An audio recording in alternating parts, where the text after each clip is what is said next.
আসসালামু আলাইকুম এভরিওয়ান। ছোট বাচ্চাদের প্যান্ট কাটিং ও সেলাই করার নিয়ম আজকে শেয়ার করব। তো এখানে কাপড়টিকে আমি 4 ভাঁজে ভাঁজ করে নিয়েছি। এই প্যান্টটি আমি 3 মাসের বাচ্চার জন্য বানাবো। এর জন্য বন্ধ সাইড থেকে প্রথমে কোমরের মাপ নিয়ে নিব। এখানে আমি 6 ইঞ্চি কোমর নিয়েছি, আপনারা আরও কম বেশি করতে পারেন। প্যান্টের লম্বা নিয়েছি আমি 9 ইঞ্চি।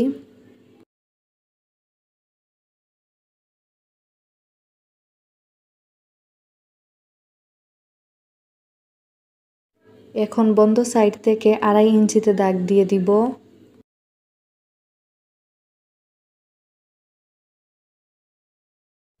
এখন ফিতাটি খোলা সাইডে রেখে 3.5 ইঞ্চিতে দাগ দিয়ে দিব। আপনারা বড় করে নিতে চাইলে 4 ইঞ্চি নিয়ে নেবেন। এখন এই দাগগুলো মিলিয়ে দিব। দুটো দাগ একসাথে এইভাবে মিলিয়ে নিতে হবে, তারপর এই দাগ অনুযায়ী কাপড়টি কেটে নিব।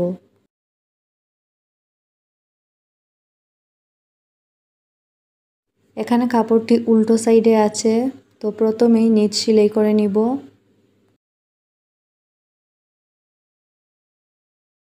একটি সেলাই দিয়েছি, এখন কাপড়টিকে ঘুরিয়ে আরেকটি সেলাই দিয়ে দিব। এই তো দেখুন সেলাই করা হয়ে গিয়েছে। এখন কাপড়টি ভাঁজ খুলে রাবারের জন্য গড় তৈরি করে নিব। এইভাবে ছোট্ট একটি ভাঁজ দেওয়ার পর আরেকটি বড় করে ভাঁজ দিয়ে দিবেন।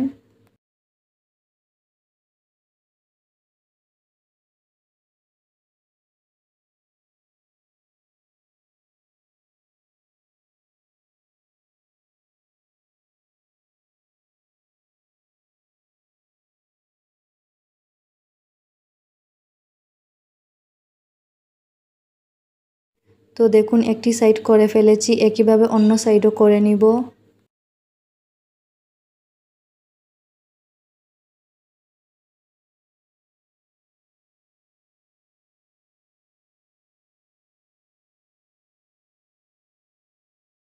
তো দেখুন রাবারের জন্য গড় তৈরি করা হয়ে গিয়েছে। এখন ছোট্ট একটি রাবার নিব।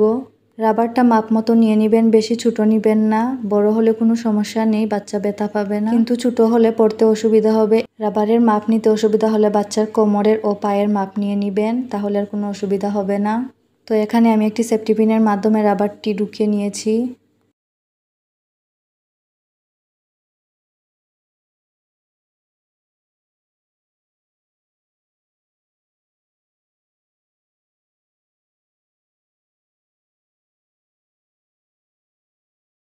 রাবার লাগানোর পর প্রথমে এই সাইডটি সেলাই করে নিব, তাহলে রাবারটি আর ভেতরে ঢুকে যাবে না।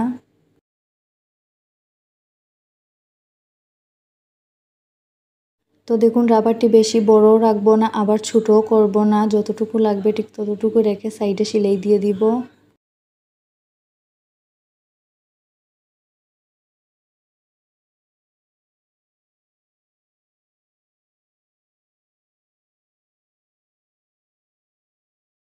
এই তো প্যান্টের একটি সাইডে রাবার লাগিয়ে নিয়েছি, একইভাবে অন্য সাইডেও রাবার লাগিয়ে নিব।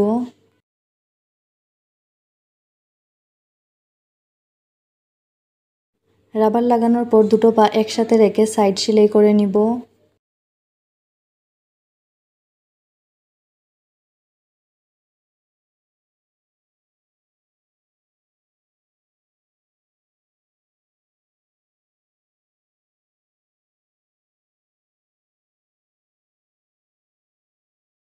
প্যান্টের দুটো সাইড সেলাই করার পর এখন কোমরের মাপ অনুযায়ী রাবার লাগিয়ে নিব।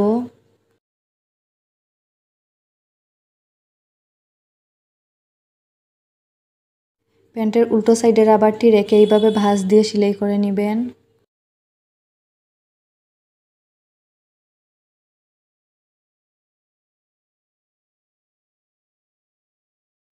রাবারটি এইভাবে টেনে টেনে পুরো প্যান্টে লাগিয়ে নিব।